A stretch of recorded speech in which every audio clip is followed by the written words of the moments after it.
అదే చెప్తామా? హల్లెలూయా. ప్రభు మిమ్మలను దీవించిన గాక ప్రియులారా. చాలా మంచి సంగతి. కొన్ని నిమిషాలు దేవుని యొక్క వాక్యాన్ని మనం చూసుకొని ముగించేసుకుందాం.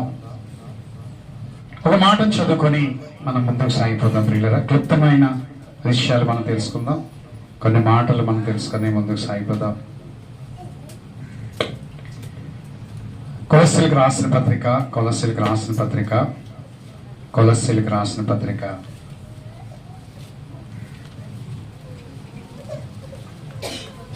3వ అధ్యాయము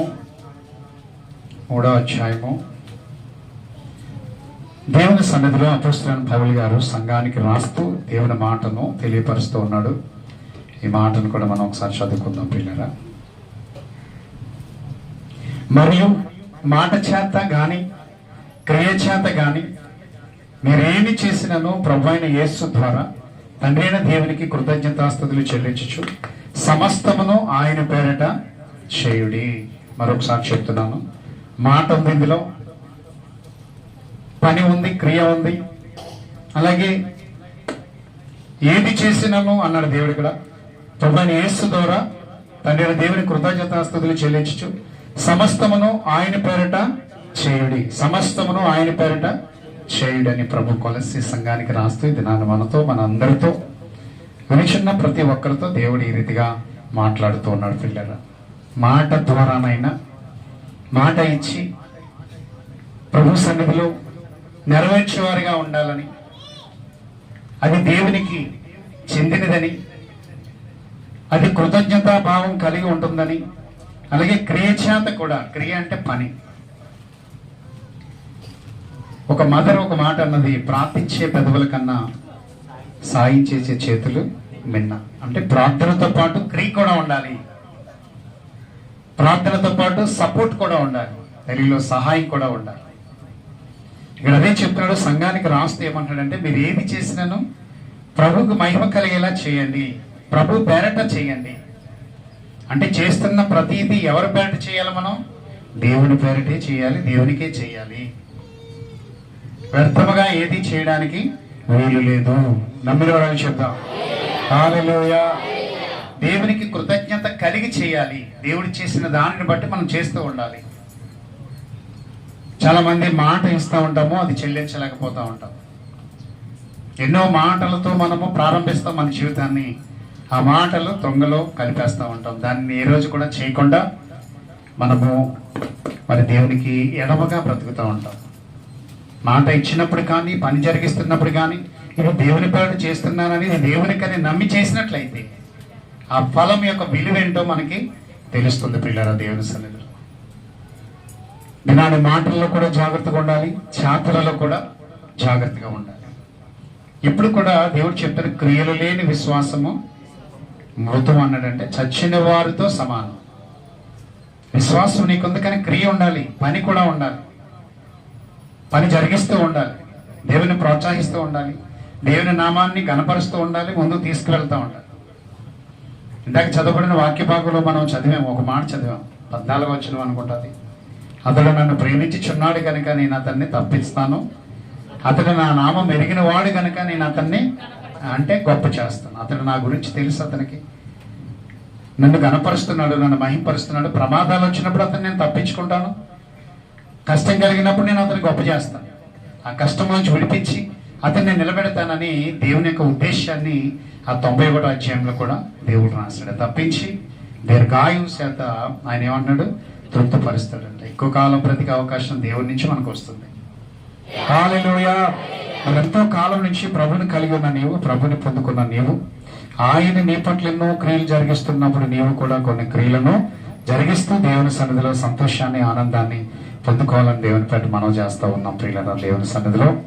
మరి ఇక్కడ ఈ మాటను బట్టి మనం చూస్తే సంఘస్థులు నేర్చుకోవాల్సింది ఏంటంటే, మాటలే కాదు, అస్తమాన మాటలు చెప్పడమే కాదు, క్రియలు కూడా ఉండాలి, పని కూడా జరిగించేవారిగా ఉండాలి. నాకు ఇది లేదు అది లేదని అనేవారిగా ఉండకూడదని సంఘాన్ని ప్రోత్సహిస్తూ పౌలు గారు ప్రార్థిస్తూ వారికి లేఖను రాశాడు అనమాట. మీరు మాటలు చెప్పేవారిగానే ఉండకూడదు కానీ చాతలు చేయవారిగా కూడా మీరు ఉండాలి. టైం వచ్చినప్పుడు నా నామాన్ని మీరే నిలబెట్టాలి, మహిమపరచాలి. దేవుని నామం గురించి మీరే పాటుపడాలి, మీరే ప్రయాసపడాలి. అలా చెప్తామా? చూడండి, నెహెమ్యా గురించి మనం వింటూ ఉంటాం కదా. ఒక మాట చెప్పాలని ఆశ. నెహెమ్యాకి ఒక కబురు వచ్చింది. అప్పటికి హాయిగా తింటున్నాడు, హాయిగా ఉంటున్నాడు. ఆ దేశంలో మరి తన కలిగిన స్థితిని బట్టి అసస్త రాజు దగ్గర గిన్నెని అందించేవాడిగా ఉన్నాడు ఆ కోటలోని. అతడు హాయిగా సాగిపోతుందిలే అని అనుకోలేదు. ఈ మాట విన్న తర్వాత మనం జాగ్రత్తగా ఆలోచన చేస్తే నమ్మిన వాళ్ళని చెప్తామా? హల్లెలూయా. నాకు బాగానే ఉందిలే, ఇక్కడికి వచ్చాక ఒక ఉద్యోగం వచ్చేసింది, ఏమైపోతే నాకెందుకు, నా సన్నిధి ఏమైపోతే నాకెందుకు అని అనుకోలేదు. ఒక వార్త వచ్చింది. ఆ వార్త అతను చెవున పడ్డది. ఏంటంటే ఒక స్నేహితుడు వచ్చి చెప్పాడు, ఇంకో మన మందిరమును కాల్చేశారు, ప్రాకారములను కూల్చేశారు, గోడలన్నీ పడగొట్టేశారు, కొందరైతే చనిపోయారు, ప్రమాదములో ఉన్నారు, మందిరం ప్రమాదంలో ఉన్నది అని చెప్పినప్పుడు నెహెమ్యా బాధపడ్డాడట, కృంగిపోయాడట, అలా కూర్చునిపోయాడట విచారంతో. అదే చెప్పమా? దేవుని గురించి చెప్పినప్పుడు, దేవుని మందిరం గురించి చెప్పినప్పుడు ఆలోచనలో పడ్డాడు. అతను చాలా లేనివాడు, చాలా చిన్న జీతం, వంటవాడు, కిచెన్లో పనిచేస్తున్నాడు, కుక్కు, చాలా చిన్న సపోర్ట్ ఉంది ఆయనకి. అయినా సరే ఆలోచిస్తున్నాడు, ఆ దేవుని మందిరముని ఎవరో గోడలు కూల్చేశారట, దారబంధాలు కాల్చేశారట, ప్రాకారములన్నీ పడద్రోయబడ్డాయట, నా ప్రజలు నాశనంలో ఉన్నారంట. ఎలాగైనా సరే నా దేవుని మందిరపు గోడలు నేను బాగు చేసి కట్టాలి అని దాని కొరకు, ఆ క్రియ చేయడం కొరకు ఆలోచనలు పడినట్లుగా మనం చూస్తాం నెహెమ్యా గ్రంథంలో. దాని గురించి ఏడుస్తాడు, కన్నీరు కారుస్తాడు, కొన్ని దినాలు ప్రార్థన చేస్తాడు, కొన్ని దినాలు దుఃఖంతో ఉంటాడు, భోజనం మానేస్తాడు, ముఖంలో తేడా వచ్చేస్తుంది. ఒక 5 రోజులు మీరు ఉపవాసం ఉన్నారనుకోండి, మీ ముఖంలో తేడా వస్తుంది, మొత్తం నీరంతా లాగేస్తుంది, లోపలికి వెళ్ళిపోతుంది, బాడీ కుదుట పడుతుంది, వ్యాధులన్నీ పోతాయి బయటికి. ఉపవాసం ద్వారా వ్యాధులు పోతాయి తెలుసా? ఉపవాసం చేస్తే రోగాలన్నీ బయటికి పోతాయి, ఉండవు. అవి నివాసం చేయడానికి వాటికి అవకాశం ఉండదు ఉపవాసం చేయడం ద్వారా. ఎందుకంటే మనం భోజనం తిని, వాటర్ తాగి, ఫ్రూట్స్ తిని, రకరకాల పదార్థాలను లోపల పంపించడం వల్ల రోగానికి బలం వచ్చేస్తుంది. అది సుఖంగా ఉంటుంది లోపల. ఇప్పుడు ఇందాక చదివాం కదా, 91వ అధ్యాయం చదివాం కదా, ఏ తెగులుని కూడా మనకు ఎలాగొచ్చిందో అలా బయటికి పోతాను ఉపవాసం ఉంటేనే. అది వచ్చిందంట మన లోనకి. ఎలా వచ్చిందంట? నడిచి వచ్చింది, ఒక పని మీద వచ్చింది. మరి అది వెళ్ళిపోవాలంటే దాన్ని పోషించకూడదు. లోపల ప్రార్థనలతో, దుఃఖముతో, కన్నీటితో, రేయి పగళ్ళు, జాగారములతో, ఉపవాసంతో నీ దేహమును ప్రభువుకు అప్పగిస్తే, అమ్మో ఇందులో ఉండడానికి మనకి వీలు లేదు. మనం ఏదో తిందామని వస్తే వీడు మరీ పిసినారులాగా ఉంది, వీడి శరీరాన్ని నాశనం చేసుకుంటున్నాడు, మనం ఇక్కడ ఉండలేమని వచ్చిన తోడనే అది మరలా వెళ్ళిపోతుంది. హల్లెలూయా చెప్తామా? హల్లెలూయా. రోగాన్ని మనమే పెంచి పోషిస్తున్నాము. రోగాలన్నిటికీ మనమే ఆహారం పెడుతున్నాము. అది ఉపవాస దీక్షలతో, కన్నీటితో, బలముగా మనం ప్రార్థన చేస్తే దేవుడే చెప్పాడు కదా, రోగము నిన్ను విడిచి వెళ్ళిపో, యేసు నామములో పోవును గాక. నమ్మిన వాళ్ళు చెప్తామా? హల్లెలూయా. సరే ఆలోచించండి దేవుని సన్నిధిలో. మనము క్రియలు జరిగించే వారిగా ఉండాలి. మనం క్రియలు కలిగి మనం ఉండాలి. క్రియ అంటే పని ఉండాలి. ఎప్పుడు చూసినా మనం ప్రార్థన చేస్తాం, ఏ విధమైన సహాయం దేవునికి చేయం. దేవుని పనిని మనం జరిగించలేకపోతూ ఉన్నాం. అందుకని ఈ దినాన్ని మనం ఆలోచించాలి దేవుని సన్నిధిలో.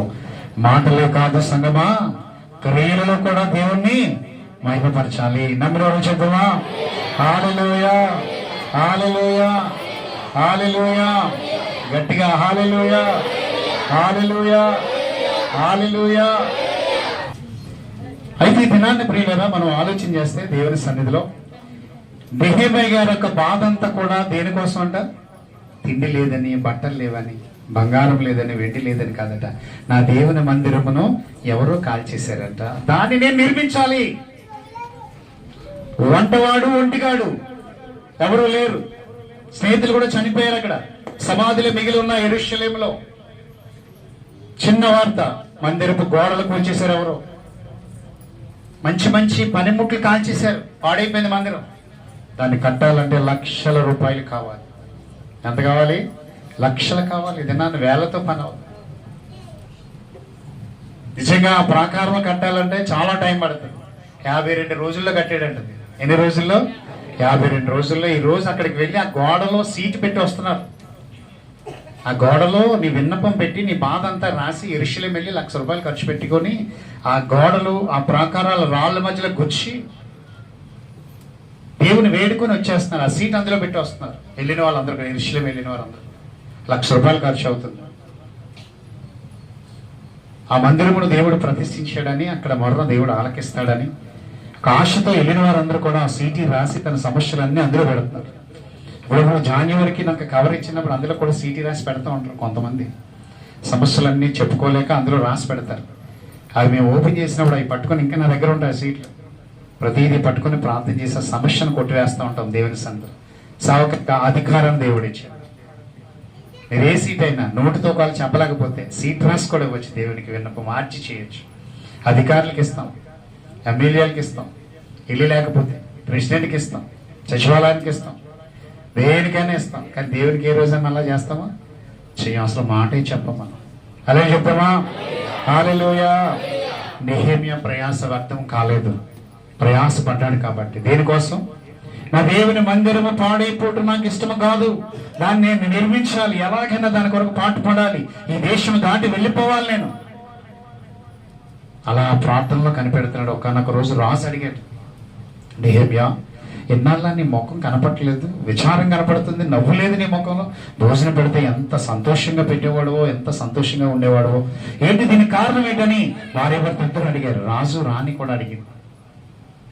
అప్పుడు సమస్య అంతా చెప్పాడు, బాధ అంతా చెప్పాడు, ఆ కష్టం అంతా చెప్పాడు. నా మందిరం ఎవరో కాల్ చేశారట, నా ప్రజలను ఎవరో నాశనం చేశారట, దాడి ఉందండి అక్కడ. అయ్యా నేను వెళ్ళాలి, ఆ ప్రాకారంలో నిర్మించాలి, ఆ మందిరం మరలా నూతనంగా నేను కట్టాలి. చూడండి, ఒక్కడ అడుగుతున్న మాట చూడండి. అసలు కట్టగలడా? అతని జీతం ఎంత, అతని సహాయం ఎంత? పరాయి దేశంలో ఒకరింటిలో ఒక రాజుగారి దగ్గర కుక్కుగా బ్రతుకుతున్న నెహెమ్యా అంటున్నాడు, నేను వెళ్ళాలి, నాకు పర్మిషన్ ఇవ్వండి. ఆ మాటలాడడానికి ముందు ప్రార్థన చేసుకున్నాడు అన్నది నెహెమ్యా. అదే చెప్తామా? రాజుతో రాణితో చెప్పడానికి కూడా విజ్ఞాపన చేశాడు. కొన్ని దినములను రాశాడండి. ఎన్ని నెలలు ప్రార్థన చేశాడో తెలియదు. ఎక్కడి నుంచి వస్తుంది సహాయం? ప్రభు నాకు ఎవరిస్తారు ఇక్కడ? నాకు వచ్చిన జీతం చాలా తక్కువ. ఒకవేళ అడిగితే ఏదైనా కూరగాయలు ఇవ్వచ్చు, ఏదైనా మిగిలింది పట్టి పొమ్మనొచ్చు. అంత ఖర్చు ఎవరు భరిస్తారు ప్రభు?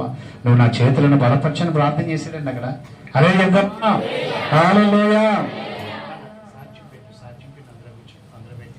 మెగాఫోన్కి సంతోషంగా ఉన్నవాళ్ళు హల్లెలూయా చెప్పు. సంతోషంగా ఉన్నవాళ్ళు హల్లెలూయా. దేవుని సన్నిధిలో ఎంత సంతోషం ఉండాలని, ఎంత ప్రయాణం చేయాలని, దేవుని కోసం ఎంత ప్రయాసపడాలని.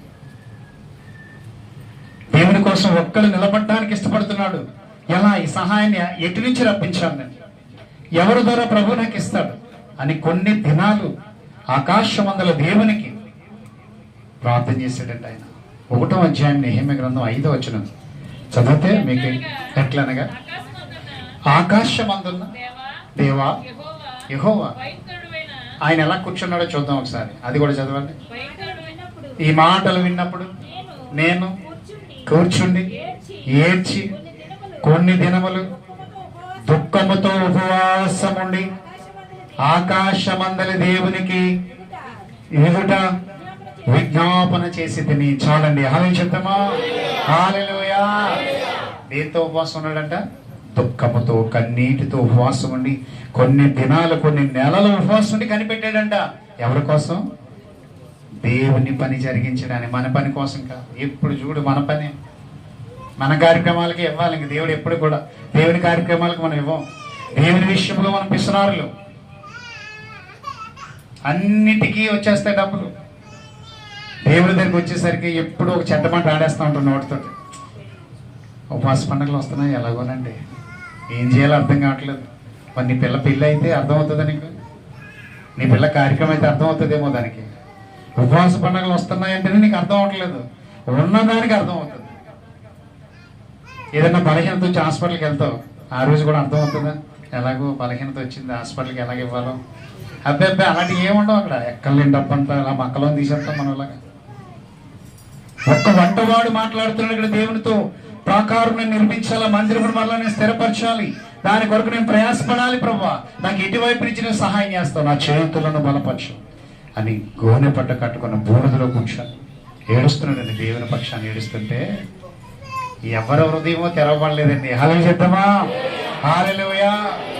పని కల్పించిన రాజు రాణి గారి హృదయమే తెరవబడింది. ఈ మందిర నిర్మాణం కొరకు, పడిపోయిన ప్రాకారం నిలబెట్టడి కొరకు, కాలిపోయిన దారబంధములను, ఆ పరికరాలను, ఆ మెటీరియల్స్ వల్లను సమకూర్చడి కొరకు, మరింత మంచిగా సమకూర్చడి కొరకు అన్ని మేమే నీకు ఇస్తాము. హల్లెలూయా చెప్తామా? హల్లెలూయా. అలేమి క్రైస్తవులు కాదే, అలేమి దేవుని మీద విశ్వాసం ఉన్నవారు కాదే. ప్రయాసకు తగిన ప్రతిఫలం దేవుడు ఇచ్చాడు. నువ్వు దేవుని మందిరం కొరకు పని చేయడానికి, దేవుని కార్యాల కొరకు పని చేయడానికి నువ్వు సిద్ధపడితే ప్రభు ధారాళంగా ప్రభు నీకు ఇస్తాడు. నమ్మిన వాళ్ళు చెప్తామా? హల్లెలూయా.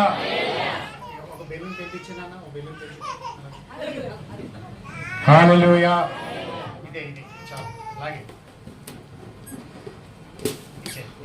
డిస్టర్బెన్స్ లేకుండా ఒకటి అడిగితే కొన్ని వచ్చాయి. నమ్మిన వాళ్ళు చెప్తాం. హల్లెలూయా. ప్రియులారా, అక్కడ చక్కటి మాటను మనం చూస్తున్నాం. ఒకసారి చదువుదాం మాట.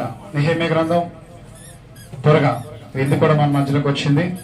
నెహెమ్యా గ్రంథం 1వ అధ్యాయము. యెహోవా భయంకరుడు అయిన గొప్ప దేవా, నిన్ను ప్రేమించి, జాగ్రత్తగా అనుభవం చేయండి, నిన్ను ప్రేమించి నీ ఆజ్ఞలు అనుసరించి నడుచు వారిని కటాక్షించి వారితో నిబంధనను స్థిరపరచువాడా. అదే చెప్తామా? నిన్ను ప్రేమించే వారిని నువ్వు విడిచిపెట్టవని నాకు తెలుసు ప్రభా. నేను నీ కుమారులను నిన్ను ప్రేమించాలని ఆశపడుతున్నాను, ఆ మందిరము ఒక సాక్షిగా ఉంచాలని ఆశపడుతున్నాను, నాకు కావలసినవన్నీ నాకు ఇవ్వండి అని అడుగుతున్నాను. ఈరోజు మనం ఎప్పుడైనా దేవుని మందిరం గురించి ఏదైనా ప్రకటన వచ్చినప్పుడు ఆలోచన చేసేవాళ్ళం. కొన్ని దినాలు ఉపవాసం ఉండి కనిపెట్టేవా, నేను ఒక అమౌంట్ని ప్రభువానికి సన్నిధికి నేను సమర్పించాలనుకుంటున్నానని సీక్రెట్ గా కనిపెట్టి ప్రార్థన చేసావా? కన్నీరు కార్చావా? నీ అవసరాల కొరకు కన్నీరు కారుస్తావు, నీ అక్కలు మంచిదే, కానీ దేవుని పని కూడా జరిగించేట్లు కూడా నువ్వు కన్నీరు కార్చాలి. హల్లెలూయా చెప్తామా? హల్లెలూయా. హల్లెలూయా. ఓ మంచి మాట ఎప్పుడు మనం చదివేసుకుంటాం. ఏడు మీకు ఏడు మీకు ఆ మధ్యలో ఒక మాట ఉంటుంది, అప్పుడు అని ఉంటుంది. ఏమని ఉంటుంది? అప్పుడు. ఇప్పుడు చెప్పండి, ఇప్పుడు ఇచ్చినప్పుడు. ఇయ్యడు మీకు ఇవ్వబడిన కాదు, ఇయ్యడి అప్పుడు మీకు ఇయ్యబడును. హల్లెలూయా చెప్తామా? హల్లెలూయా. ఒక ప్లేస్లో ఈ మాట ఉంటుంది. ఈ రోజు నీ ప్రయాసం అర్థం కాదు, నువ్వు అలా కన్నీరు కార్చినప్పుడు, ప్రభా న్యూ ఇయర్ వస్తుంది, న్యూ ఇయర్ లో నేను సమ్ అమౌంట్ ద్వారా నేను మహింపరచాలనుకుంటున్నాను, ఒక మంచి కార్యం ద్వారా నేను ప్రేమించాలనుకుంటున్నాను అని నువ్వు ఎప్పటి నుంచే కన్నీరు కారుస్తూ ఉపవాసం ఉంటే దేవుడు నెహెమ్యా చేతులను బలపరచినట్లుగా నీ చేతులను బలపరుస్తాడు. హల్లెలూయా చెప్తామా? హల్లెలూయా. రెండు చేతులు ఎత్తి హల్లెలూయా. మీరు ఎప్పుడు కూడా దేవుని విషయంలో ముఖం చాటేస్తా ఉంటావు కాబట్టి నీవంటే నువ్వు కాదు, వాక్యాన్ని మాత్రం నేను ప్రకటిస్తున్నా. అలాంటి వారు ఈరోజు అదే మంచి మాటను చూడండి. అక్కడ మరొకసారి నేను చదువుతున్నాను. భయంకరుడైన గొప్ప దేవా, నిన్ను ప్రేమించి నీ ఆజ్ఞలను అనుసరించి నడుచు వారిని నువ్వు కటాక్షిస్తావని నాకు తెలుసు. నాతో ఒక నిబంధన, నీతో ఒక నిబంధన నేను కలిగి ఉన్నాను ప్రభా. ఇదిగో ఈ రోజు నన్ను స్థిరపరచాను, నీ పని కొరకు నేను వెళ్ళాలి, యెరూషలేము వెళ్ళాలి, ఈ ప్రాంతం నుంచి, ఈ కోటలోంచి నేను బయటికి వెళ్ళాలి, రాజు హృదయం తెరవబడాలి, రాజు నన్ను ఇల్లని చెప్పాలి, రాణి గారు కూడా నన్ను ఇల్లని చెప్పాలి. అంతేకాదు ప్రభా, నాకు సహాయం మీరు దయచేయండి.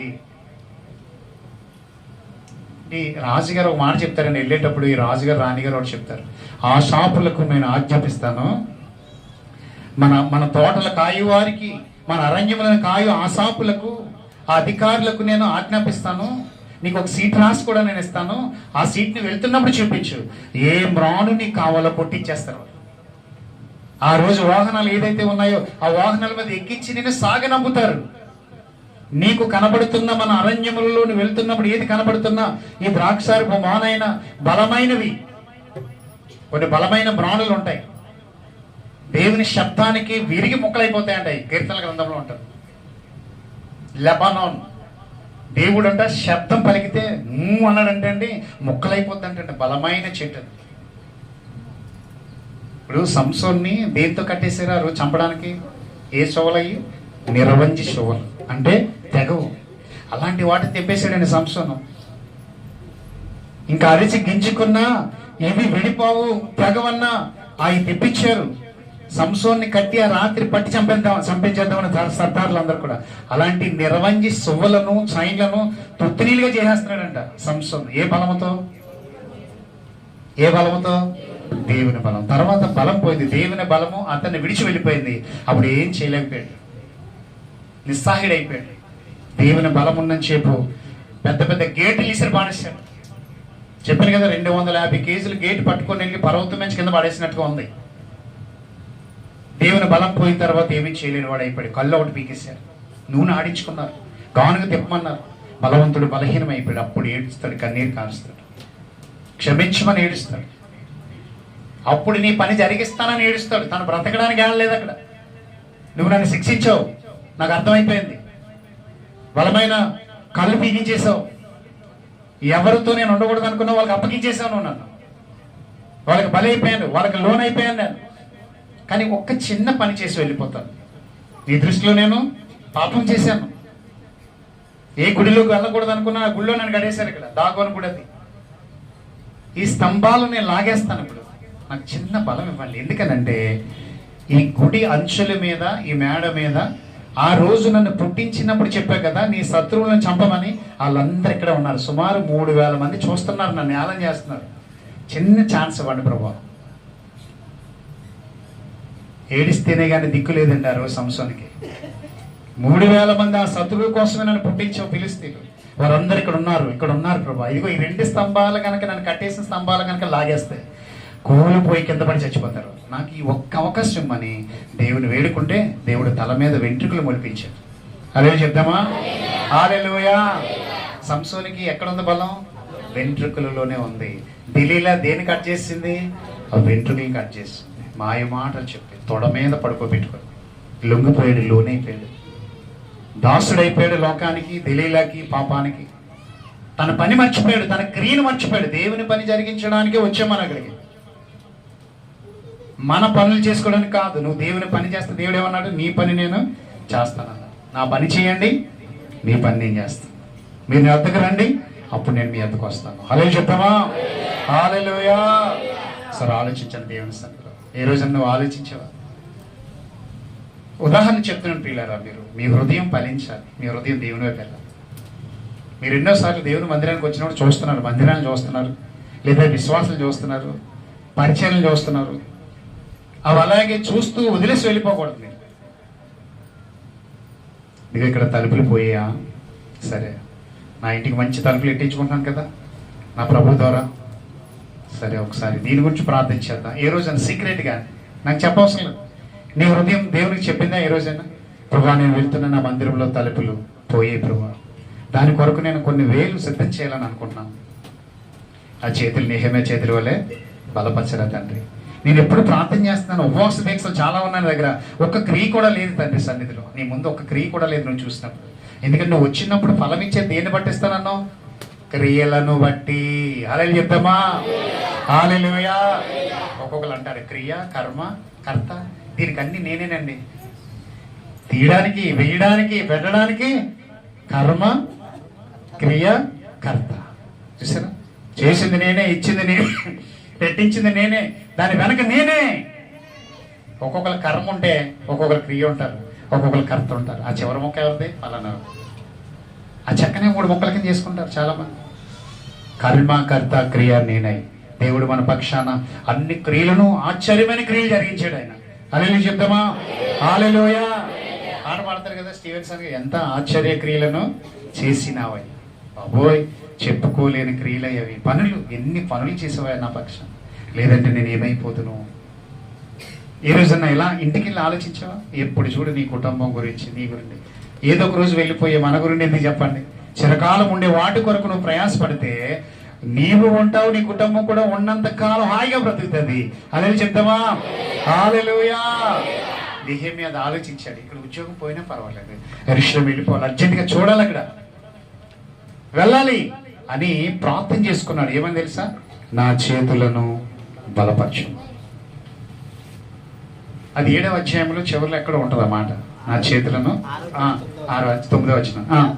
దేవా ఇప్పుడు నా చేతులను బలపరచము. హల్లెలూయా చెప్దామా? చూసారా, ఈ బలం కాదు, బలహీనంగా ఉన్నాయి చేతులు, ఉరికేస్తున్నాయి, ఆ బలం కాదు. ఇప్పుడు నువ్వు నా చేతులకి ఏదైనా నువ్వు ఇస్తే నీ మందిర ప్రాకారాలు నేను ఒక్కనే కట్టేస్తాను. అక్కడ నేను ఏర్పాటు చేసుకుంటాను, అక్కడ ఏరియా అంతా సర్వే చేస్తాను. కానీ మన వాళ్ళు ఎవరు మిగిలేరు, వాళ్ళందరితో మాట్లాడతాను, వాళ్ళందరి దగ్గర పెడతాను. ఎవడెవడికి ఏ భాగం అప్పగించాలో అప్పగించి నీ పని నేను జరిగిస్తాను. నా చేతులను బలపరిచి. ఈ రోజు నేను చాలా రోజులు ఇలాగే ప్రార్థన చేశాను, నా చేతులను సహాయం కొరకు బలపరచండి. ఒక్క మాట అండి దేవుని సన్నిధిలో, ఇప్పుడు నా చేతులను బలపరచ. ఇప్పటికి ముందు నీ కష్టం, నీ శ్రమ, నీ వేదన ఎరిగి ఉన్నాడు దేవుడు. నిన్నటి వరకు ఏదో అయిపోయింది ప్రభా, ఒక క్రియన్నా లేదు, నువ్వు వచ్చినప్పుడు నా ప్రతిఫలం కూడా. దేవుడు ఏం చెప్పాడు? వాని వాని క్రియల చొప్పున ప్రతిఫలం ఇచ్చుటకు జీతము నా యొద్ద ఉన్నది. క్రియ, నీ పని బాగుంటే, నువ్వు చేసిన పనులు ఆయనకి అంగీకారములైతే జీతం నీ దగ్గరికి వచ్చేస్తుంది. అలా చెప్తామా? హల్లెలూయా. ఈరోజు మరి దేవుడు చెప్తున్నాడు, మాట చేతనే కాదు క్రియల చేతన కూడా తండ్రి అయిన దేవునికి ఏం చెల్లించాలి? కృతజ్ఞతాస్తుతులు చెల్లించి సమస్తమును ఏది చేసినా దేవుని పేట మాత్రమే చేయండి, దేవునికి మాత్రం చేయండి. మనుషులకు చేయకండి, మోసం చేస్తారు. తెలుసా? మీకు తెలుసా ఎంతమంది మోసం మీరు చూసుంటారు మీ జీవితంలో? ఆలోచించేయండి. ఎంతమందికి చేస్తున్నప్పుడు ఎంత మోసం మీకు ఎదురైందో ఒకసారి ఆలోచించండి. నా ఇంటబడి తిన్నదండి, నా ఇంటి వాసాలే లెక్కెట్టిందండి. అంటే ఇంటి వాసాలు లెక్కెట్టే అంత సమయం గడిపిందనమాట ఆ ఇంట్లోని. అంటే వచ్చినాడల్లా కూడా అలా మొత్తం అంతా ఎంక్వైరీ చేసి వాసాలన్నీ లెక్కెడుతుంది. అంటే అంత పొందుంది వాళ్ళతోటి. తిని తిని తిని తిని తిని తిని తిని తిని ఆ ఇంటి మీదే తిరగబడ్డదనమాట. తిరుగుబాటు. అదే దేవుణ్ణి గనక మనం నమ్మి ఆయన పక్షాన ఏదైనా చేస్తే ఏ తిరుగుబాటు ఉండదు, దానికి దేవుని మనకి దొరుకుతుంది. హల్లెలూయా చెప్తామా? హల్లెలూయా, హల్లెలూయా. సరే ఆలోచించండి. హల్లెలూయా. ఒక మంచి క్రియ ఉండాలండి నీ దగ్గర ఎప్పుడు కూడా. ఒకవేళ నేనేమీ లేనిదాన్ని అనుకుంటున్నామేమో, ఒక సంఘం ఉంది చూడండి బైబిల్ గ్రంథంలో, ఒక సంఘం. వాళ్ళు ఎలాంటి వాళ్ళు ప్రభు చెప్పాడు. ఒకసారి మనం చూద్దాం, ఈ మాటను కూడా చూసుకొని మనం ముందుకు వెళ్ళిపోదాం ప్రియులారా. ఈ మంచి మాటను ఒకసారి మనం చూద్దాం. అదే చెప్తామా? 2 కొరింథీయులకు రాసిన పత్రిక 8వ అధ్యాయము, 2 కొరింథీయులకు రాసిన పత్రిక 8వ అధ్యాయము. ఈ మాటలు మనం ప్రేమిద్దాం. నీ ద్వారా ఎన్నో పనులు జరుగుతాయి. నిజంగా నీ ఆశను బట్టి దేవుడు నిన్ను కృప చూపించబోతున్నాడు. 8వ అధ్యాయము నేను చదువుతున్నాను, మీరు అందరు చూడండి. 2వ వచనం. ఎలాగనగా వారు బహు శ్రమ వలన పరీక్షించబడగా అత్యధికముగా సంతోషించరు. శ్రమలు వచ్చినా సంతోషిస్తారంట ఈ సంఘస్థులు. బహుశ్రమలు వచ్చాయండి, ఇలా మామూలు చిన్న సాదాసీదా శ్రమలు రాలేదంట, ఆయన సంతోషంగా స్వీకరించారంట దేవుని కోసం. అత్యధికంగా సంతోషించరి, మరియు వారు నిరుపేదలైనను. కడు దీనులు అంటండి వీళ్ళు, పేదరికం, పూరి గుడిసె, సరైన వసతులు లేవు వీళ్ళకి, తిండి లేదు, ఉన్న పాటును బ్రతుకుతున్నారు. వాళ్ళు దేవుని కోసం బ్రతుకుతున్నారు, నిరుపేదలు వీళ్ళు. వీళ్ళ గురించి సర్టిఫికెట్ ఇక్కడ ఇచ్చాడు దేవుడు.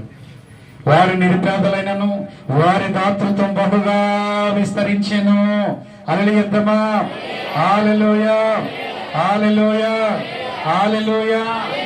ఏంటి నిరుపేదలైనా ఎందులో విస్తరించారంట వీళ్ళు? ఆ దాతృత్వం అంటే ఇవ్వడము. హల్లెలూయా చెప్తామా?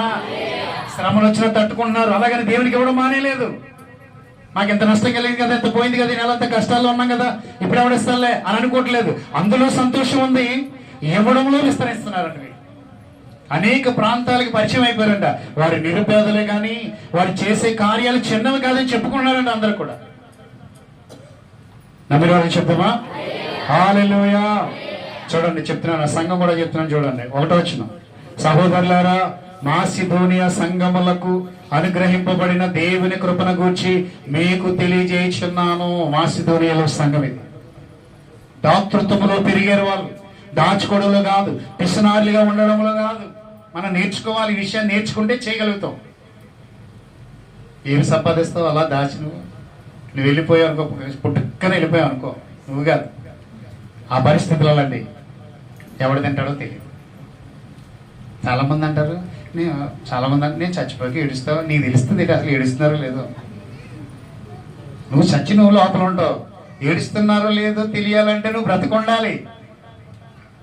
ఇలాంటి నేను చచ్చిన ఆట మరి నీకు తెలియదు, ఒకవేళ ఏడిచినా నీకు తెలియదు.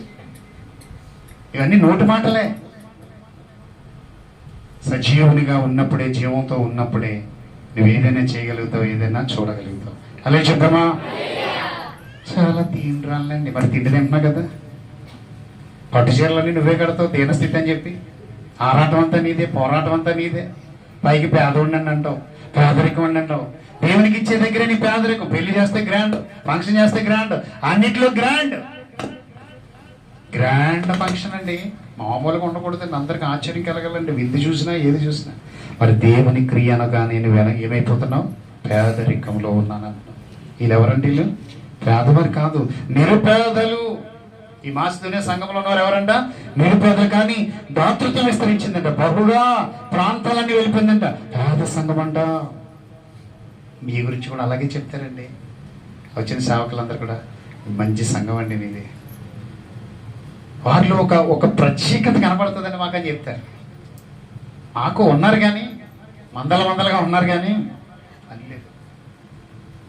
ఒక ఇంట్రెస్ట్ చూపి వెళ్తారు వాళ్ళు. అప్పుడు మీ దాతృత్వం గురించి నేను వాళ్ళకి చెప్తా ఉంటాను. మీ దాతృత్వం అంతా కూడా, మీ మనసు అంతా కూడా వారికి నేను తెలియపరుస్తూ ఉంటాను.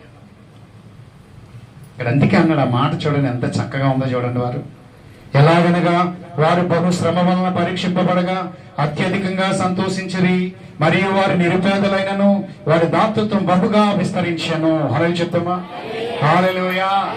నీ క్రియ ఆగిపోవడానికి వీల్లేదు. క్రియలు లేని విశ్వాసం మృతం. ఎలాగో నువ్వేది చేయకపోతే నీవు కూడా జీవించిన వ్యర్థమే ప్రియులారా. దేవుని సన్నిధిలో చెప్పుకోవడానికి కొన్ని గట్స్ ఉండాలి మన దగ్గర. చెప్పుకోవడానికి మనకు కొన్ని కార్యక్రమాలు ఉండాలి. నేను నిరుపేదనని అనవద్దు. నువ్వు నిరుపేదవు కాదు, నీ దేవుడు గొప్పవాడు, బలవంతుడు, ధనవంతుడు. ఆయన ముందు నువ్వు ఏడు, కన్నీరు కార్చు.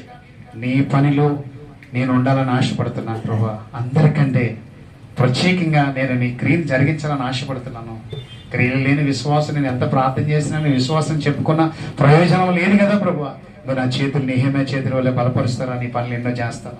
నీ మైకులు కొంటాను, నీ సన్నిధిలో పనిముట్లు కొంటాను, కెమెరా స్టాండ్లు కొంటాను. లేదంటే సావుకు నేను పోషిస్తాను, సావుకుని కుటుంబానికి అండగా ఉంటాను. నాకు వచ్చిన దానిలో నేను దేవా నీ పక్షంగా నేను నిలబడతాను. సువార్తలు ఎన్నో నా చేతులతో జరిగిస్తాను. నేను పాస్టర్ గారికి ఏది నాకు ఒక్క రూపాయి తినలేదు. మన రాజమండ్రి వెళ్ళినప్పుడు ఈ భోజనాలకి నేను పెట్టుకుంటానంటే వీళ్ళు భోజనాలకి 5,000 అయిపోయిందండి.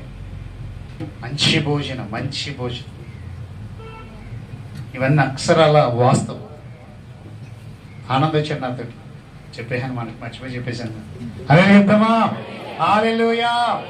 2 చేతులు ఎత్తి చెప్పండి హల్లెలూయా. ఒకసారి మనసు పెట్టి ఆలోచించండి. దాతృత్వం విస్తరించాలి ప్రభు పనిలో. నీ క్రియలు విస్తరించాలి. దీనికి కర్త ఎవరు, కర్మ ఎవరు, క్రియ ఎవరు అంటే పలానా వ్యక్తి అని చెప్పాలి.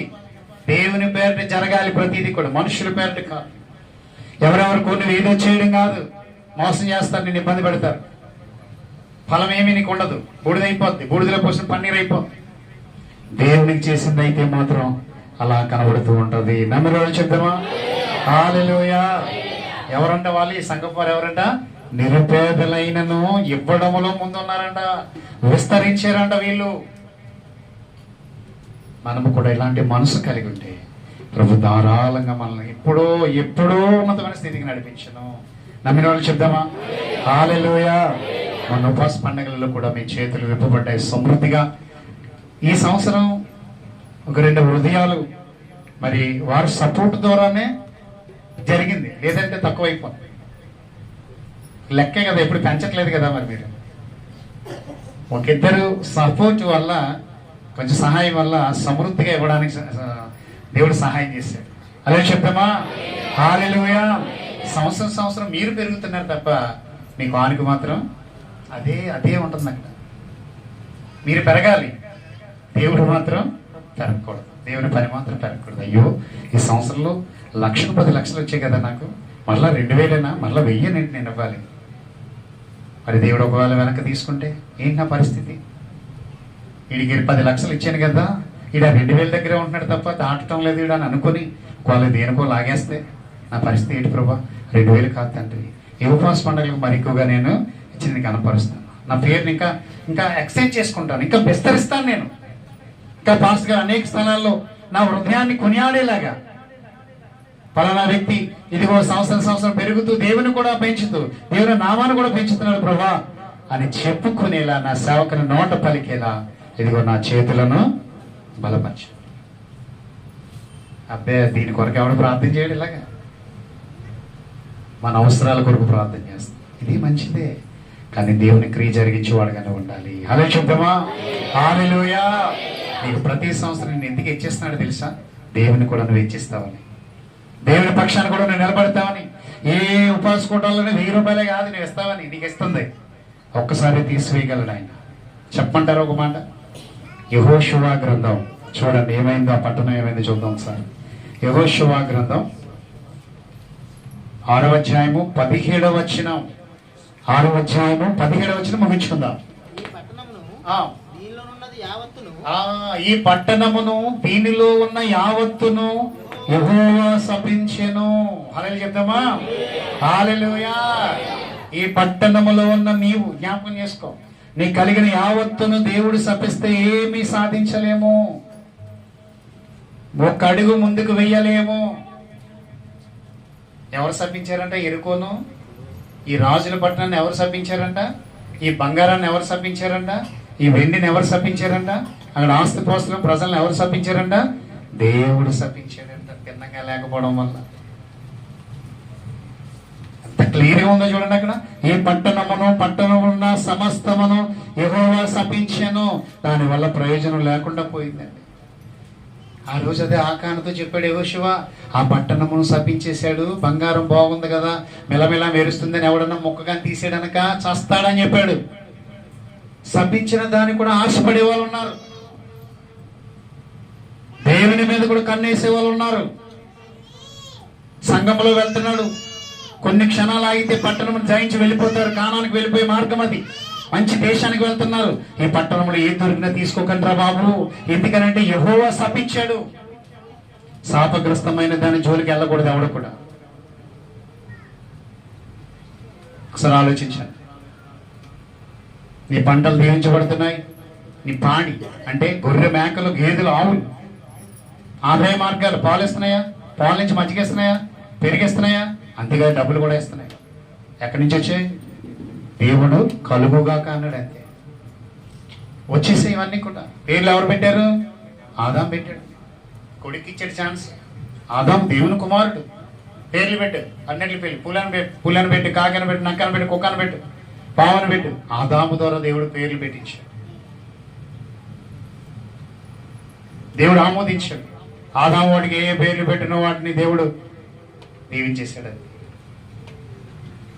మరి వీటన్నిటినీ దీవించమంటున్న నీవు మరి శాపగ్రస్తంగా నువ్వు జీవిస్తావా? ఉత్సాహం లేదా మరి నీకు?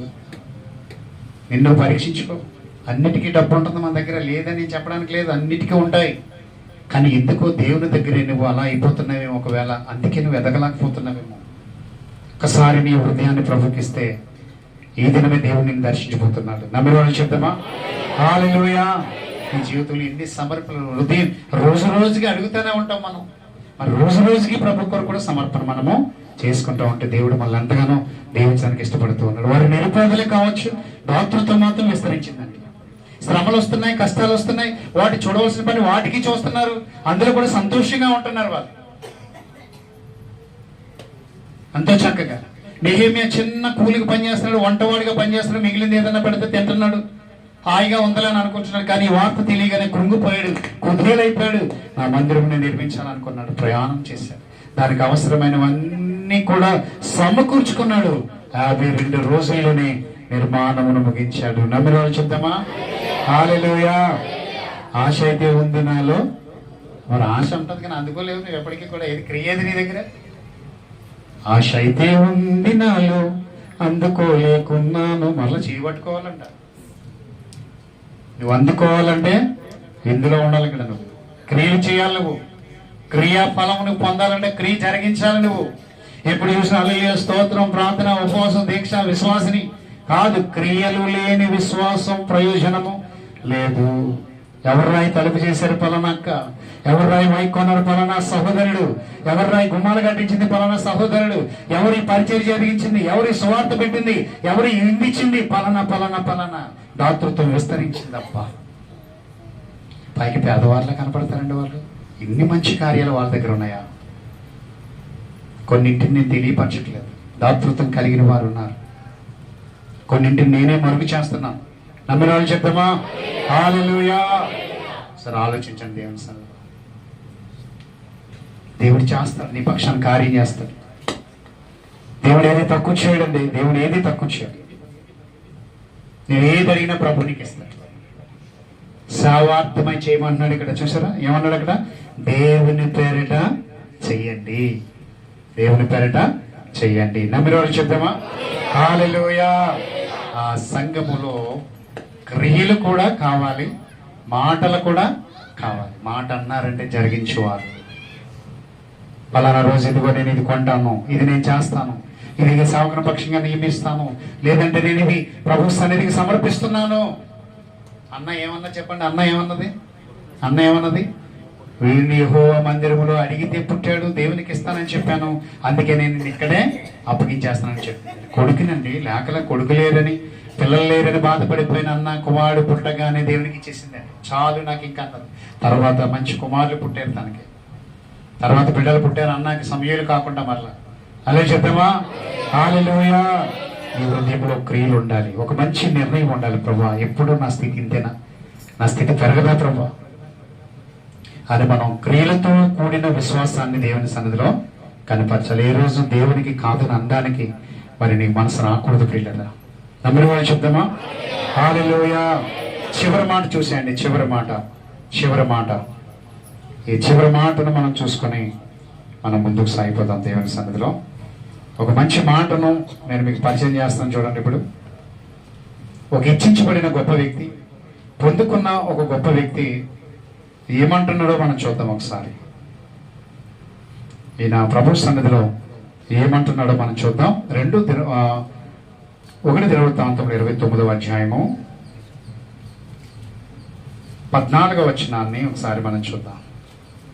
ఫస్ట్ నేను చదువుతున్నాను చూడండి. 12వ వచనాన్ని చదువుతున్నాను. ఐశ్వర్యమును గొప్పతనమును నీ వలన కలుగును, నీవు సమస్తమును ఏలువాడవు, బలమును పరాక్రమమును నీ దానములు, హెచ్చించువాడవును. చూడండి, హెచ్చించువాడవును, అందరికీ బలమునిచ్చువాడవును నీవే.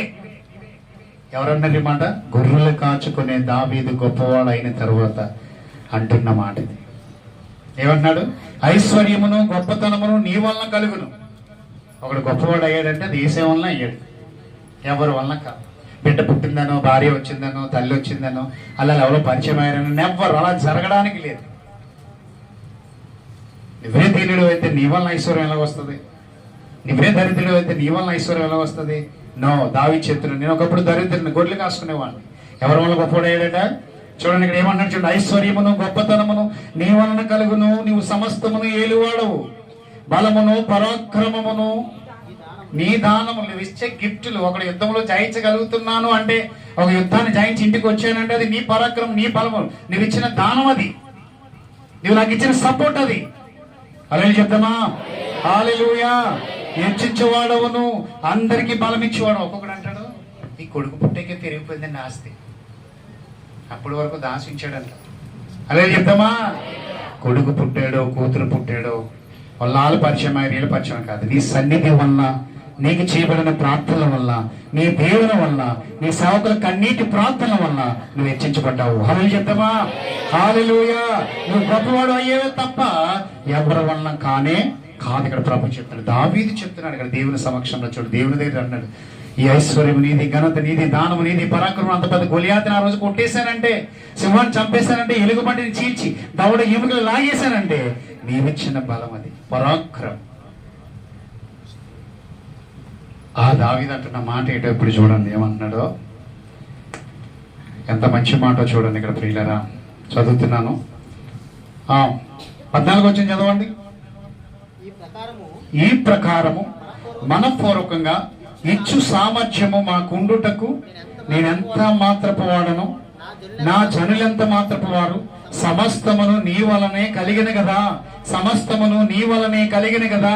నీ సంపాద్యములో కొంత మేము నీకిచ్చి ఉన్నాము. హల్లెలూయా చెప్దామా? హల్లెలూయా, హల్లెలూయా. గట్టిగా చెప్పండి, హల్లెలూయా, హల్లెలూయా. ఎందులో ఇస్తున్నాడంట దావీదు? చెప్పండి, ఎందులో ఇస్తున్నాడంట? నీవిచ్చిన దానిలో నుంచి కొంతే కదా అన్నాడు. చూడండి ఇక్కడ. అదే చెప్తాం, హల్లెలూయా. మరొకసారి మాట చదవండి, మరొకసారి మాట చదవండి.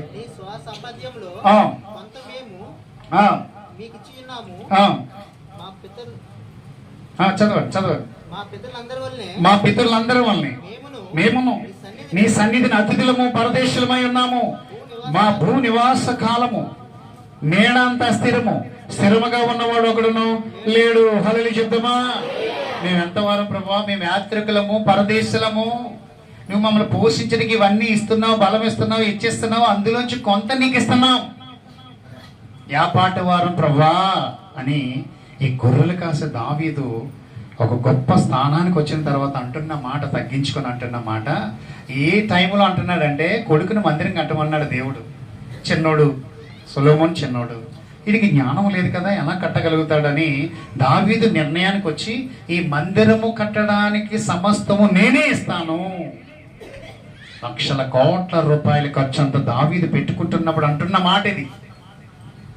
బంగారపు వజ్రాలు, రాళ్ళు, వెలగల రాళ్ళు, రంగు రాళ్ళు ఎన్నో సమకూర్చి ఈ మందిరం కొరకు ప్రయాసపడినట్లుగా చూస్తున్నాము. అప్పుడు తాను తగ్గించుకొని చెప్తున్న మాట. ఒక 100 రూపాయలు ఇస్తే ఫ్యాన్ మీద పేరు ఉండాలంటారు. అదే చెప్తామా? హల్లెలూయా. అందరి పేర్లు చదివారు. పొరపాటు పాపం మర్చిపోయి ఉంటాడు ఆయన. సేవకుడు ప్రేమలేక కాదు, అర్థం చేసుకోరు. అందరి కోసం ప్రార్థన చేశారు, అన్నీ మర్చిపోయారు. నిన్ను మర్చిపోలేదు, నిన్ను స్పెషల్గా చూశారు, అందుకే నువ్వు పక్కన ఉన్నావు. అదే చెప్తామా? పొరపాటున మర్చిపోయారు అని అనుకోవద్దు. నువ్వు నేనే ఎక్కువగా పాస్టర్ గారి హృదయంలో ఉన్నాను అని నువ్వు అనుకోవాలి. ఇప్పుడు కూడా దావీదు నిచ్చి కూడా ఆ ఫస్ట్ వచ్చి నుంచి చదివితే ఇంటికి వెళ్ళిన తర్వాత ఇంత చేసి కూడా మేము ఏమిస్తున్నాం అంటున్నాడు. అది ఇక్కడ మంచి మాట. మనం ఏదన్నా ఇచ్చేవాళ్ళు ఊరంతా డబ్బా కొట్టుకుంటూ కూర్చుంటాం, మనకు అందరికంటే ముందు. తప్పు ప్రియులను సమయం ఉంటుంది, అది చెప్పుకోవడానికి సమయం ఉంటుంది. అది మంచివారి దగ్గర చెప్పండి, చేసేవారి దగ్గర చెప్పండి. ధృవీకరించి తిరస్కరించి పాడు చేసేవారి దగ్గర మాత్రం ఎప్పుడు చెప్పకండి. అది మరుగు చేసి ఉంచితే దేవుడు ముందుగా మీకు సహాయం చేస్తాడు. పబ్లిక్ చేయడం వల్ల సహాయం చేయడు. కొన్నింటిని నేనే పబ్లిక్ చేస్తాను, నేనే మరుగు చేస్తూ ఉంటాను. అది టైం ఉంటుంది దానికి. దేవుడు వెల్లడిపరిచే దినం ఉంటుంది. అది ఎక్కడ చెప్పాలో అక్కడ చెప్పాలి. కొందరు ఎంకరేజ్ చేసేలా చెప్పాలి, లేదా డిస్కరేజ్ చేసే వాళ్ళు ఉంటారు. అలాంటి దగ్గర అసలు చేసిన కార్యాలు ఎవరికి చెప్పకూడదు. నిన్ను పాడు చేస్తారు, హెచ్చించబడలేవు, నీకు సహాయం రాదు, నీ క్రియకి తగిన ప్రతిఫలం రాదు. నేను అందుకే చూడండి, ఏది చేసినా ఎవరికి చెప్పను. ఎప్పుడన్నా ఎవరైనా చెప్పానా? నేను ఎన్నో చేస్తూ ఉంటాను, ఎన్నో మంచి కార్యాలు చేస్తాను, కానీ ఎవరికి తెలియపరచను. నేను తండ్రికి మాత్రమే చెప్తాను. ఏది మీ ఇంటికి వచ్చినప్పుడు ఏదన్నా నేను తీసుకుని వచ్చినా ఎవ్వరికి చెప్పను. నేను మర్చిపోతాను. మరలా వెళ్ళడానికి, మరలా చేయడానికి ఆలోచిస్తాను. దాని కొరకు నేను ప్రయాసపడతాను తప్ప చేసింది ఏది కూడా నేను మరుగు చేస్తూనే ఉంటాను. ఏది కూడా చెప్పను. అలానే వాళ్ళకి ఇది ఇచ్చాను. మన ఎంకరేజ్మెంట్ అంతా సంఘ బిడ్డలతో ఉండాలి, దేవునితో ఉండాలి, మంచివారితో చెప్పుకొని మీరు చేయండి అని చెప్పేలా ఉండాలి. నువ్వు అంతంత ఇచ్చేస్తుంటే, నువ్వు అంతంత చేసేస్తుంటే నేను చిన్న అయిపోనా అక్కడ అని డిస్కరేజ్ చేసే వాళ్ళ దగ్గర చెప్పకండి. ప్రోత్సాహకరంగా ఉండాలి. ఒకటే మీరు తెలుసుకోండి, ఈరోజు సంఘములో క్రియ కూడా ఉండాలి. అలా చెప్తామా? పని కూడా జరిగించేవారుగా ఉండాలి. ఈ పొలములో పనిచేయవారుగా మీరు ఉండాలి, పొలములో ఎరువేసేవారుగా ఉండాలి, మందు కొట్టువారుగా ఉండాలి, ప్రోత్సాహకరంగా ఉండాలి, నడిపించేవారుగా ఉండాలి, సపోర్టర్స్గా ఉండాలి. ఒక షేరింగ్ నీకు ఉండాలి. అందులో ఇందులో షేర్లు కాదు, నీకు దేవుని మందిరంలో షేర్ ఉండాలి నీకు ఎప్పుడు కూడా. అదే చెప్తామా? హల్లెలూయా.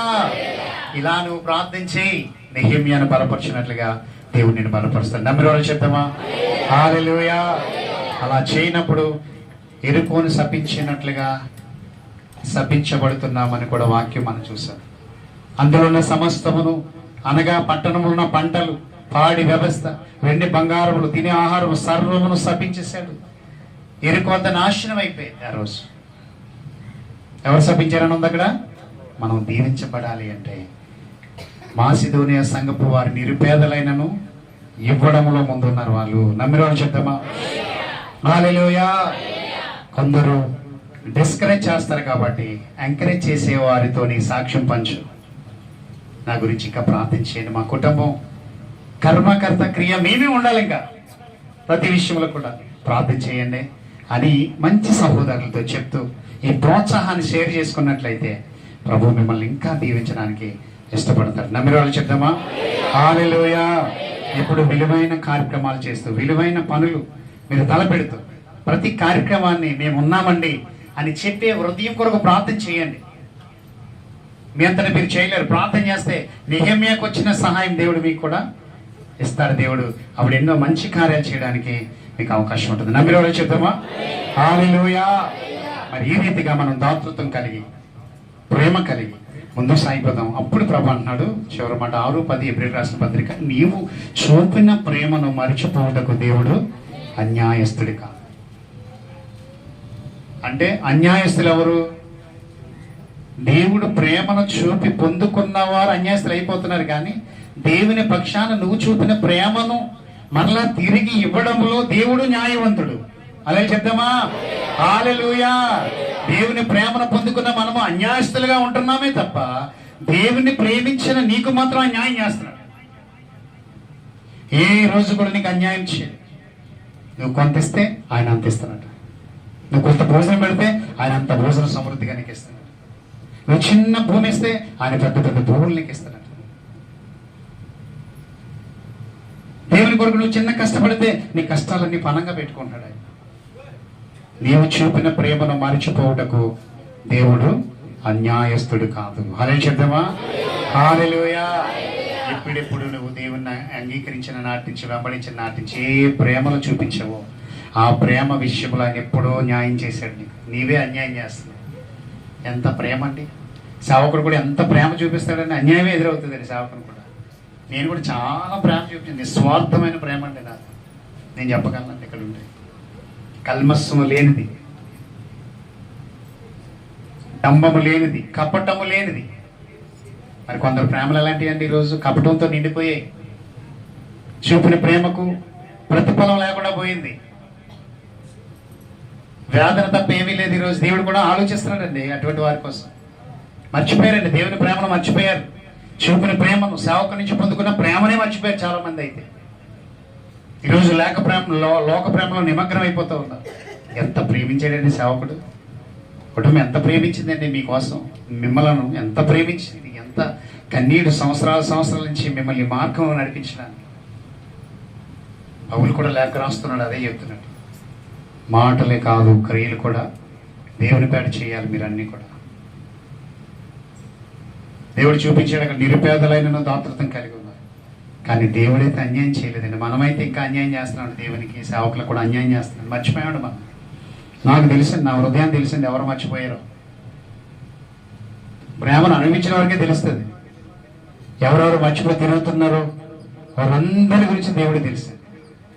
కానీ దేవుడు మాత్రం నువ్వు చూపిన ప్రేమను ఈరోజు మర్చిపోలేదు. కానీ నీ పట్ల చూపిన దేవుడు ప్రేమ ఉందే, అది నువ్వు మర్చిపోయావు. నువ్వు చిన్న డ్రింక్ తెస్తేనే ఆయన మర్చిపోలేదట. సరే ఆలోచించండి. చిన్న డ్రింక్కు ఫలం ఉందండి, కానీ నీకు డ్రింకుల కంటే ఉన్నతమైన ప్రేమను వెల్లడి చేసినప్పుడు నువ్వైతే మర్చిపోయావు దేవుడు. అన్యాయమే ఆయన కనబడుతుంది దగ్గర నుంచి. కానీ ఆ మాటను జాగ్రత్తగా ఆలోచన చేస్తే పరిచర్య గురించి ఉంది, ఉపచారం గురించి ఉంది అందులో అని చెప్పుకొచ్చి కింద నన్న మాట ఏంటంటే, నీవు ఈ రీతిగా చూపిన ప్రేమను మర్చిపోవటకు నేను అన్యాయస్తుని కాదండి, నేను ఎప్పుడు న్యాయమే చేశాను నీకు అంటే. ఎందుకు ఆ మాట అక్కడ వాడాడు తెలుసా? మన నుంచి అన్యాయం ఎదురవుతుంది ఆయన అయితే న్యాయమే చేస్తున్నాడు. చిన్న డ్రింక్ ఇస్తే, చిన్న మంచినీళ్ళు ఇస్తే న్యాయం చేస్తున్నాడు. కానీ మనకు డ్రింకుల కంటే మంచి క్రియలు మన పక్షాన జరిగిస్తుంటే మనం అన్యాయమే చేస్తున్నాం. ఆయనకి చూపే ప్రేమకు ప్రతిగా మనం ఏం చేయలేకపోతున్నామని ఏప్రిల్ రాసిన పత్రిక 6వ అధ్యాయం ఈ 10వ వచనంలో దేవుడు చెప్పాడు. కొందరు అయితే దశభాగాలనే ఆపేశారు తెలుసా మీకు? అలే చెప్తామా? హల్లెలూయా. పేర్లు చెప్పను నేను. కొందరు దశభాగాలు ఇచ్చే ఆపేశారు. ఏమి సాధిస్తారు వీళ్ళు? ప్రయోజనం ఏముండదు. ఎదుగుదల ఆగిపోయింది. ఇంకా దశభాగం ఆగిందంటే అర్థం ఏంటి? ఎదుగుదల కూడా ఆగిపోయింది. హలో చెప్పండి, హల్లెలూయా. దశభాగం ఆగిపోయిందంటే సమృద్ధి ఆగిపోయింది. దశభాగం ఆగిపోయిందంటే ఆరోగ్యం ఆగిపోయింది. అది దేవుడు నీ హృదయాన్ని చూసే ప్రక్రియ. అది అదొక మంచి క్రియ అని చెప్పాడు. దాన్ని ఎవరు ఆపినా అడ్రస్ లేదు. చేసే పని అది. నీ హృదయాన్ని వెల్లడిపరిచే పని అది. ఆజ్ఞ అనేది ఉంది చూసావా, అది చూపించే పని అది. దాని నుంచి అన్యాయం జరిగింది దేవునికి. కానీ ఆయన అంటున్నాడు, మీరు చూపించే ప్రేమ మాత్రం అన్యాయము నేను చేయలేదు ఏ రోజు కూడా. కానీ నేను చూపించే ప్రేమకు మాత్రం మీ దగ్గర నుంచి ఏమొస్తుంది? అన్యాయమే ఎదురవుతుంది. నాకు ఎదుగుదల ఆగిపోయింది. చూసారా, అభివృద్ధి ఆగిపోయింది, ఆశీర్వాదాలు ఆగిపోయాయి, ఎక్కడో మూల నుండిపోయాయి. ఈ క్లియర్ అయితేనే తప్ప అవి రావు. ఒక వీకేసీ జరిగితేనే తప్ప అమౌంట్ పడదు అక్కడ. ఈరోజు అందుకే బ్యాంకులో వీకేసీలు వచ్చాయి. అమౌంట్ పడలేదని వెళ్ళారనుకో, క్లియర్ చేసుకోవాలి. క్లియర్ అకౌంట్ దగ్గరికి వెళ్ళి ఏం చేసుకోవాలి? క్లియర్ చేసుకున్న మరుక్షణం అందులో పడిపోతున్నాయి వచ్చి. నమ్మిన వాళ్ళు చెప్తామా? అక్కడ ఇలా క్లియర్ అవగానే ఇక్కడ వచ్చి పడిపోతుంది. అమ్మా మీ డబ్బులు వచ్చేసి. చూసారా, అలాగే ఇక్కడ క్లియర్ అవుతేనే తప్ప అక్కడి నుంచి ఇవి నీ దగ్గరికి రాదు. అరిసి గింజుకున్నా, బాదుకున్నా, కన్నీరు కార్చినా నో ఛాన్స్. దేవుడి న్యాయం జరగాలి. నీ నుంచి న్యాయం వెళ్ళాలి దేవునికి. ఈ ఒక్క విషయాన్ని మీరు పరిశీలన చేయండి. దాతృత్వం కలిగి మనం ముందుకు సాగిపోతాం. ప్రభు మన పట్ల ఎన్నో కృపలు దేవుడు చూపించాలి. ఎన్నో అభివృద్ధులు మన జీవితంలో జరగాలి. ఎన్నో మేలులు మనం పొందుకోవాలి. అలాగే మన మాటలు, మన క్రియలు దేవుని పేరు జరిగించే వారిగా మనము ముందుకు సాగిపోతాం. దేవుడి వాక్యాన్ని వెనుకలు దీవించి ఆశీర్వదించును గాక. ఆమేన్. కానీ